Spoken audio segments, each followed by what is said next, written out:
To further our knowledge on Ferdinand Magellan's Armada de Molucco, I will be discussing the perspectives and timelines present in the article. The expedition of Ferdinand Magellan was dubbed after the Molucco, a group of islands south of Mindanao. It is commonly spelled as the Moluccas in various Philippine textbooks. Now part of Indonesia, many Filipinos remember the Molucco as the Spice Islands. The navigation was linked with uncertainties because according to the Portuguese consul of Seville, Sebastian Alvarez, spying on the progress of the expedition, reported on July 18, 1519, to his royal patron, King Manuel, the miserable state of the ships while undergoing repair. And I quote, "The ships of Magellan's fleet, sire, are 5. They are very old and patched up, for I saw them when they were beached for repairs. It is 11 months since they were repaired, and they are now afloat, and they are cooking them in the waters." End of quote. Previously assigned in the Malay Archipelago, which consists Malaysia, Indonesia, and Philippines, as a Portuguese soldier, Magellan claimed that the Molucco lay beyond the Portuguese dominion, thus belonging to the Spanish. Back then, the Treaty of Tordesillas of 1494 amusingly divided the world between Spain and Portugal and the navigation systems between them. Magellan advanced this theory that one could reach Molucco by sailing beyond the New World or the Americas, a route that has never been explored by the Europeans back then. He pitched his absurd theory to the influential Casa de Contratación, House of Commerce of Spain in Seville.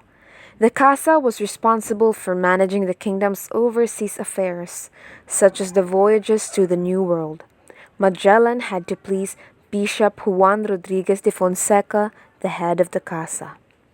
The Casa was convinced by Magellan's theory that there might be a shorter route to the Molucco lying just beyond the Americas.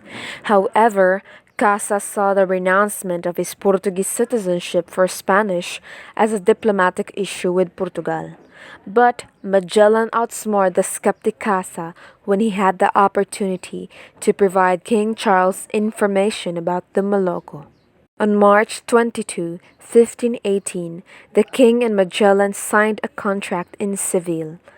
Even against his will, Bishop Fonseca had to follow the king's order to borrow from the House of Fajr of Germany the budget for Magellan's expedition. Again, Spain ventured into another ambitious enterprise in her history. Since the contract signing, it took King Charles more than a year to muster 5 ships called Nao, not galleon, as most people think, that he promised would comprise the Armada de Molucco, namely San Antonio, Concepcion, Victoria, Santiago, and Magellan's flagship, the Trinidad. Then on 10th of August 1519, the 260-strong Magellan expedition set sail from Seville. Joining Magellan's expedition was Antonio Pigafetta, a young knight from Venice who served as his assistant and kept a journal about the voyage. Meanwhile, Magellan's servant Enrique, a native of Sumatra, now part of Indonesia, played an important role in the voyage, especially when they arrived in the Malay archipelago, since he knew the trade language of the region, which is the Malay. Magellan also met Enrique in Malacca, now part of Malaysia, and brought him to Europe.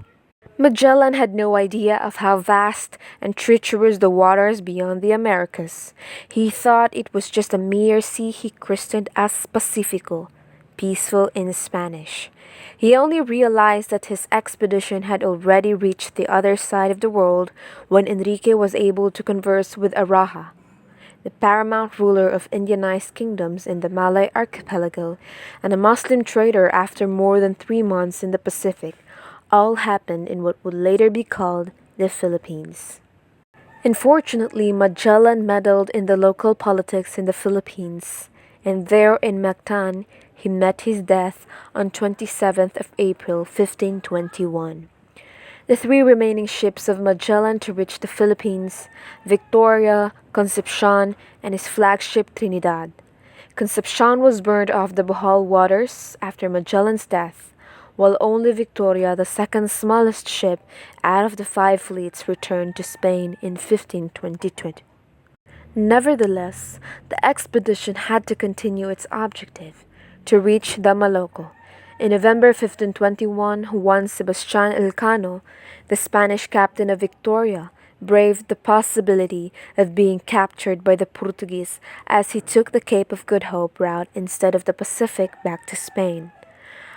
On 20 September 1522, the Victoria successfully reached Spain with 18 surviving crew. They brought to Spain important spices, such as onion and cinnamon from the Molucco, and the glory of being the first to circumnavigate the world. Despite Magellan's tragic end in Mactan, the kindness shown by our ancestors upon his arrival on what would be known as the Philippines in March 1521 refueled the spirit and the bodies of his fledgling expedition, ensuring the continuation of their journey to reach the Molucco and be able to complete the first circumnavigation of the world. That was the remarkable role that Philippines played in that achievement of science and humankind. Strengths and weaknesses of the author's perspective. For the strength, the author aptly acknowledges the ancient Filipino civilization and political systems and how it was contested, leading to Magellan's fiasco. The author was also able to emphasize Filipinos as natural empathetic people, for they were among those who reciprocated, perhaps commenced, humanity to these foreigners. However, the author, in a subliminal manner, romanticized the idea of Spaniards colonizing a distinct island and missed the point of why Magellan had to face his death because of his ethnocentrism and how he squeezed into the minds of the Filipino ancestors the Spanish idea of governance.